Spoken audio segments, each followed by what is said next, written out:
అన్నా big boss అయితే మనకు 2 వారాలే ఉండే. ఎవరు విన్నర్ అవుతారు, ఎవరు రన్నర్ అవుతారు? అవునన్నా, బిగ్ బాస్ ఇంకా 2 వీక్సే ఉంది. ఫస్ట్ రన్నర్ విన్నర్ విషయం పక్కన పెడితే నాకు చాలా బాధగా ఉందన్న. ఏ బిగ్ బాస్ పోతుంది కదన్న, మేము ఎలా ఎంటర్టైన్మెంట్ చేసుకోవాలి, నేను ఎక్కడ వెళ్ళాలి, ఏం చూడాలి? బిగ్ బాస్ చూసాను, బిగ్ బాస్ టీవీలో అతుక్కోపోయేవాడిని. ఇప్పుడు నేను ఏం చేయాలి? బిగ్ బాస్ పోతుంది, రన్నరా విన్నరా అనే విషయంకి వస్తే బిగ్ బాస్ అయిపోతుందని నాకు చాలా బాధగా ఉందన్న.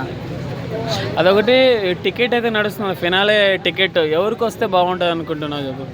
ఇంకా బిగ్ బాస్లో ఖచ్చితంగా ఇంకా ఎందుకు భయ్యా, ఒక 2 వీక్సే ఉంది కదా, నేను చెప్పేది ఒకటే. ఇంకా అంటే గేమ్స్ ఆడకుండా ఏం ఆడకుండా ఫినాలే టికెట్ అయితే నడుస్తుంది. అది కొట్టు వేసుకుంటే డైరెక్ట్ ఫైనల్కి వెళ్ళొచ్చు అనమాట. ఓకే, ఆ వాల్యూ టికెట్ ఎవరికి వస్తే బాగుంటుంది ఆ చెప్పు. వాల్యూ టికెట్ గేమ్స్ ఆడకుండా కొట్టేస్తే బాగుందని అన్నారు కదా భయ్య. ఆ వాల్యూ టికెట్ కూడా తనూజ గారికి వస్తే బాగుంటుంది అని చెప్పేసి నేను అనుకుంటున్నాను. ఓకే, తనూజ అక్క ఖచ్చితంగా ప్రతి గేమ్లో పార్టిసిపేట్ చేస్తుంది, టాస్కులు ఆడుతుంది. అలాగే ఖచ్చితంగా ఈ బిగ్ బాస్ సీజన్ 9 విన్నర్ ఒక క్యూన్గా నిలబడుతుంది భయ్య. ఖచ్చితంగా ఆమెనే అని చెప్పేసి నేను అనుకుంటున్నాను. బిగ్ బాస్ 9 విన్నర్ ఖచ్చితంగా తనూజ గారు. అదొకటి తనుజని అందరు చాలా మంది తిడుతున్నారు కదా, ఆమె బయటకు వెళ్తే బెటర్ సరిగా లేదుగా.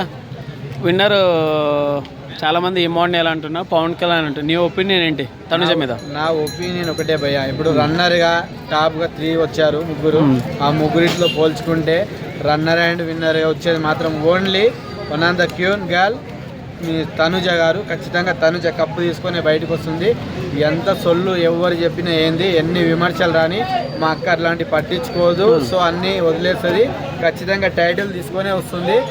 ఖచ్చితంగా టైటిల్ తీసుకొని వస్తుంది భయ్య. ఈ వీక్ ఎవరు ఎలిమినేషన్ అవుతారు? ఈ వీక్ ఎలిమినేషన్ నేను ఇమానియల్ గారన్నా సంజన గారన్నా అయితే బాగుంటుంది. డబుల్ ఎలిమినేషన్ అంటున్నారు, క్లారిటీ లేదు. ఎవరు డబుల్ ఎలిమినేషన్ అయితే సంజన పాప, ఇమానియల్ గారు అయితే బాగుంటుంది అనుకుంటున్నాను. ఓకే ఓకే, థ్యాంక్స్ అన్న. అక్కడ సో ఆయన గెలుస్తున్నాడు, ఇవి కూడా ఒక గేమ్ గెలిచింది, ఇంకా ఉంది. ఎండింగ్ వరకు చూద్దాం ఎవరికి వస్తుంది ఏంటనేది. సో డెమాన్ పవన్ ఒక స్టేట్మెంట్ ఇచ్చాడు, ఎవరైనా వస్తే ఈసారి టికెట్ నేను కొట్టబోతున్నా అని చెప్పేసి అందరికి ఛాలెంజ్ ఇస్తాడు. సో నిన్న జరిగిన గేమ్లో ఓడిపోయాడు, అంటే ఆ ఛాలెంజ్ ఆడలేదంటారా? నిన్న జరిగింది ఒక గేమే, అక్కడ ఇంకా చాలా గేమ్ పెండింగ్ ఉన్నాయి. సో వాటిలో విన్ అవుతున్నాడు, విన్ అవబోతున్నాడు. సమాచారం కూడా వచ్చింది, మనోడు కొట్టబోతున్నాడు టికెట్ ఫినాల్. ఓకే, తనుజ గారు కొట్టబోతున్నారు, ఇమాన్ గారు కొట్టబోతున్నారు, ఇమాన్ పవన్ కూడా కొట్టబోతున్నారు. మిగతా వాళ్ళు కూడా ఇంకా ఉంది చెప్పేసి డిక్లేర్ చేశారు కదా. అదే నిమ్మాన్ గారు కూడా కొట్టారని డిక్లేర్ చేస్తున్నారండి. సో అది కూడా చూడాలండి ఇంకా మనం. సో ఓకే, అయితే నిన్న జరిగిన అది